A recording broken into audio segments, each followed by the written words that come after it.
Hi, I'm Matt, and this is Matt Reflects. We're going to get back into the Epstein Files today. So, I started looking at some of the data sets. When you start going through data set one, there's just tons of images. There's like 3,000. So, I haven't gone through them all yet. So, I'm going to plan on looking through. There's some pretty, interesting stuff that he had on his walls. But one of the things that he had on his wall was the famous painting of Bill Clinton in the blue dress, which I remember years ago on social media. They were people thought it was real, like it was an actual photo of him or something in the blue dress, which actually it was not. It was actually an artist who painted it that was going to school in New York, and it actually is called Parsing Bill. It was created by a artist by the name of Patrina Ryan Cleed, and she was doing it as a student piece in New York. Eventually, that piece was purchased by Epstein and was put into Epstein's estate. So that very much is something that, yes, that blue dress, the Clinton blue dress thing that was forever when it came to Clinton wearing the blue dress. We obviously know there's the blue dress that had to do with Monica Lewinsky, and I'm not sure exactly if that was why she did the blue dress. She didn't exactly say that. I did read an article from ArtNet that talked about stuff about the image that she made, and it was more pushed by New York City or the New York school to add in some political or almost a little bit of a social commentary into the pieces. Now, a little bit about her is she is not from the United States originally, so it was kind of a shock for her for this to go viral. It was never anything that she expected. She's not even into American politics, and that kind of gave her a little shock to her system when it went viral. But she grew up in Australia, so that kind of changes everything. American politics really didn't matter much to her. So when we look at it, Clinton and Epstein, they were buddies. From as far as I can figure, what I was doing some research is it goes back into the early 90s that Clinton and Epstein were buddies. So this was probably even before the island era, but then again, I even said in a previous video, which we'll put a little clip in, that who knows what was before, considering Epstein had some things going on over at Mar-a-Lago with the young ladies. I don't know, maybe there's something before that. Just seems a little interesting. We'll try and dive more into that later, but I'm not sure Clinton was involved with anything in the Mar-a-Lago. I don't know, and it's not completely clear.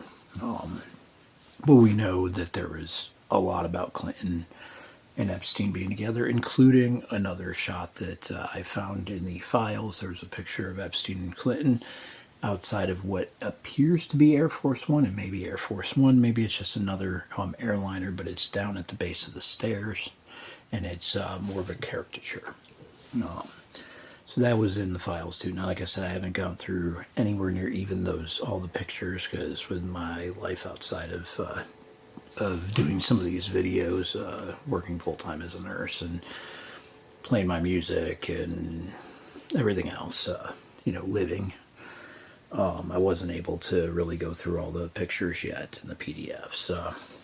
So a few other things that we can look at is, obviously, Clinton came back into the news recently when Bill and Hillary decided to defy Congress and not go and testify on the subpoena over the Epstein files. Now, that could be good or bad. I've seen some things in the media that said that it was absolutely astronomically awesome because it forces it into a courtroom if they charge them, and then they can work on using discovery as a tool to get more of the files released.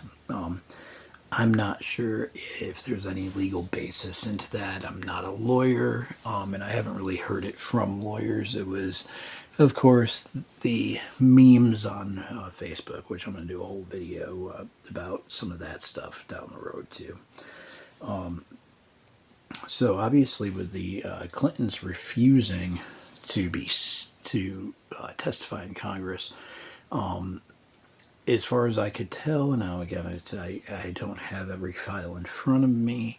It looks like they were demanding that it was public versus behind closed doors, which I agree with that 100%. That files should be public. We need to keep fighting to get the files, whether the files are about the Clinton side of this scandal, the Trump side of this scandal, or anybody else. I don't care who it was. If they were part of this, let's get those files. Let's let them fall. I'm happy to see them fall. Let's see. A few things that we can add into it is another interesting thing that even though Clinton, much like Trump, said that they had nothing to do with Epstein anywhere near his conviction and all that, they stopped talking to him years ago. Well, they're apparently, and this was when the Wall Street Journal broke their story about the Epstein birthday cards, Clinton was in that as well. Now, I don't have a copy of that. I will search eventually and get that, because I will continue to do videos. As I find more Clinton stuff, we'll kind of put this more together. I may even put little clips of stuff I said in this one. But anyway, we're going to keep working on these. Every one of us needs to work on getting the Clinton files. We'll call them the Clinton files, or the Clinton/Epstein files, the Trump/Epstein files, the Epstein files in general. I'd also like to know more about what happened with Homan. That's kind of an interesting one. And I'd like to see files on any of the crazy stuff that's going on, because right now, with ICE in the streets, with all this stuff, we need this administration to be transparent. They get all, I'm transparent. We're the most transparent regime ever. Well, guess what? They're not. They're redacting everything. They won't give us the names of anybody. They won't do anything. So obviously, they're not transparent at all. But anyway, I digress. That's for a million other videos, because that's what it'll be by the time the end of this administration occurs. I just want to see a little bit of maybe a little bit of justice for these young ladies that suffered at the hands of these nasty dudes. And that's my personal opinion. They are nasty dudes. Also, let's look into, put in your heads more. We're starting to see Mr. Matt Gaetz back into it, and some questionable things on that. So maybe we'll find out. Maybe we need some Gaetz files too. Anyway, I'm Matt. This is Matt Reflects. Like, subscribe, and I'll see you back in another video.